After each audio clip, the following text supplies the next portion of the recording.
Roman Reigns wrestling world में आज जाना माना और बहुत बड़ा नाम बन चुके हैं। वो डबल चैंपियन हैं। वो अपने कजिन्स के साथ मिलकर WWE में राज कर रहे हैं। राज अब काफ़ी बार ऐसा होता है जब हम दूसरों को किसी चीज़ के लिए टारगेट करें और फिर वही चीज़ें या वही गलतियां हम खुद करते हैं। ऐसा ही कुछ रोमन रेंज के साथ भी हुआ है। आज की इस वीडियो में हम बात करेंगे कुछ ऐसे एलिगेशन की जो रोमन रेंज ने दूसरे सुपरस्टार पर लगाए बट अब खुद कर रहे हैं। वीडियो काफ़ी कमाल की और इंटरेस्टिंग होने वाली है। उम्मीद है आप सभी को पसंद आएगी। हाय फ्रेंड्स, मेरा नाम है प्रियांशु, आप देख रहे हैं गेम ऑफ फेनिंग्स। तो बढ़ते हैं वीडियो की तरफ और शुरू करते हैं वीडियो बेल बजा के।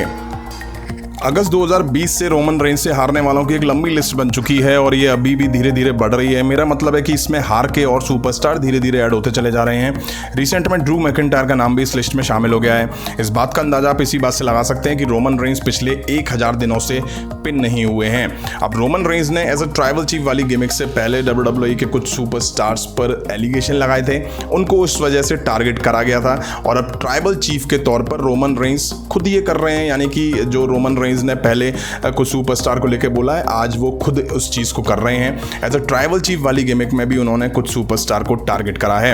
अब वीडियो में आगे बढ़ूं उससे पहले मैं उन लोगों को ये कह दूं जो वीडियो देख के ये लिखने वाले हैं कि तुझे रोमन रेंज से क्या प्रॉब्लम है, तू रोमन रेंज से जलता है वगैरह वगैरह। तो ऐसे लोगों से मैं कहना चाहूंगा कि वीडियो अभी छोड़ के चले जाओ, क्योंकि मैं इस चैनल पे फेवरेटिज्म साइड में रख के वीडियो बनाता हूं। ऐसा नहीं है कि मेरे चैनल पे रोमन रेंज के फैंस हैं तो मैं उनको लेके जो है वो बोलूँ ना, जो है वही बताता हूँ। अभी सोलो सिकोआ के डेब्यू पे मैंने ये लाइन बोल दी थी कि समोन फैमिली का WWE में दबदबा है, तो उसके बाद ऐसे ही कमेंट मिले थे। रोमन रेंज ने दूसरों के बारे में जो कहा था, अब वो जब खुद उनके साथ ऐसा हो रहा है या वो ऐसा कर रहे हैं तो इस पे वीडियो बनाई जा सकती है और इसलिए बना रहा हूँ। लगातार शोज को मिस करना। रोमन रेंज रेसलमेनिया 38 से पहले PPV तो छोड़िए, वीकली शोज मिस नहीं करते थे, बट जब से रोमन रेंज ने रेसलमेनिया 38 के बाद न्यू कॉन्ट्रैक्ट साइन करा है तब से वो पार्ट टाइमर बन चुके हैं। इसलिए वो एक वीक दिखते हैं, एक वीक नहीं दिखते हैं। वहीं अनडिस्प्यूटेड चैंपियन उनको इसलिए बनाया गया था ताकि वो रॉ और स्मैकडाउन दोनों ब्रांड में एक साथ दिख सकें, बट रेसलमेनिया 38 के बाद शायद रोमन रेंज 2 या 3 बार ही रॉ पर दिखाई दिए हैं। आपने रोमन रेंज को पहले कम ब्रेक लेते हुए देखा होगा, अब वो वीकली शोज मिस कर रहे हैं, PPV मिस कर रहे हैं, जिस वजह से फैंस का मजा कहीं ना कहीं खराब हो रहा है, क्योंकि उन पे दोनों बड़े टाइटल हैं। रोमन रेंज ने अपने प्रोमोज में लगातार गोल्डबर्ग, ब्रॉक लेसनर और जॉन सीना को पार्ट टाइमर होने को लेकर काफी बार टारगेट करा है और ये कहा है कि मैं शोज चलाता हूं, मैं यहाँ हर वीक दिखता हूं, ये पार्ट टाइमर्स के तौर पर दिखते हैं। इस बात को कोई बैक स्टेज नहीं बोलता है, बट मैं यहाँ बोल रहा हूँ। वो अपने कॉन्ट्रैक्ट के पीछे छुपा रहता है। उनका मतलब ब्रॉक लेसनर से था। ब्रॉक लेसनर उस टाइम यूनिवर्सल चैंपियन थे। रोमन रेंज ने कहा कि वो चैंपियन है, फिर भी नहीं दिखता है। साल 2018 में एलिमिनेशन चैम्बर वेगास में हुआ था। ब्रॉक लेसनर वेगास में मौजूद थे बट वो उस शो में दिखाई नहीं दिए थे। उसको लेके भी रोमन रेंज ने ब्रॉक लेसनर को टारगेट करा था। उन्होंने ये भी कहा, पता है ऐसा क्यों है? क्योंकि ब्रॉक लेसनर फैंस की, WWE की और लॉकर रूम में बैठे हर शख्स की रिस्पेक्ट नहीं करता है। ब्रॉक लेसनर अपने हिसाब से दिखता है और जब उसको पैसा बनाना होता है या पैसा चाहिए होता है तब वो यहाँ दिखता है। वहीं जॉन सीना को मूवी सुपरस्टार कह के ये कहते हैं कि तुम्हारा अब यहाँ कोई काम नहीं है, मैं पैदा ही इस बिजनेस में हुआ हूं इसलिए यहां रोज दिखता हूं। अब खुद रोमन रेंज यही गलतियां कर रहे हैं पार्ट टाइमर होके। लगातार हर मैच में ऊसोस की हेल्प लेना। रोमन रेंज ने काफ़ी बार ये दावा करा है कि मैं अकेला ही काफ़ी हूँ, मुझे किसी की हेल्प की ज़रूरत नहीं है, मैं अकेला अपने दम पर इस शो को रन करता हूँ, चलाता हूँ। आप सब ने काफ़ी बार रोमन रेंज पे कई सुपरस्टार के अटैक होते हुए देखे होंगे जहाँ रोमन रेंज अकेले पड़ते हुए दिखाई देते थे। तब रोमन रेंज अपने प्रोमोज में इस बात को लेकर काफ़ी कुछ कहा करते थे, बट अब रोमन रेंज लगातार ऊसोस और पॉल हेमन की हेल्प लेते हुए दिखाई दे रहे हैं। हाँ, कुछ मैच जरूर उन्होंने अपने दम पर जीते हैं, बट हेल्प से जीतने वाले मैचेस की लंबी लिस्ट है। वहीं आप कहेंगे कि हील सुपरस्टार तो ऐसा करते हैं, ठीक है, मान लिया हील सुपरस्टार ऐसा करते हैं, तो फिर जब और हील सुपरस्टार ऐसा करते थे तब आप उनको क्यों सपोर्ट नहीं करते थे? उनके लिए भी यही सेम थॉट होना चाहिए ना। ये फेवरेट होना बीच में कहाँ से आ जाता है? मैं ये नहीं कह रहा हूँ कि बिल्कुल भी हेल्प नहीं लेनी चाहिए। एक फैक्शन में जब तीनों सुपरस्टार दिख रहे हैं तो एक दूसरे की हेल्प करना तो बनता है, बट आप भी मेरी इस बात से एग्री करोगे कि ज़्यादातर मैचेस के रिजल्ट सेम आना, सेम आउटकम आना होते हैं ऊसोस के आके हेल्प करने की वजह से। समर स्लैम का एंड याद है ना? क्लैश एट द कैसल में ऊसोस नहीं थे तो WWE ने सोलो सिकोआ से हेल्प कराते हुए दिखा दिया, जो कि अब ब्लड लाइन में शामिल हो चुके हैं। फाइटिंग चैंपियन ना रहना।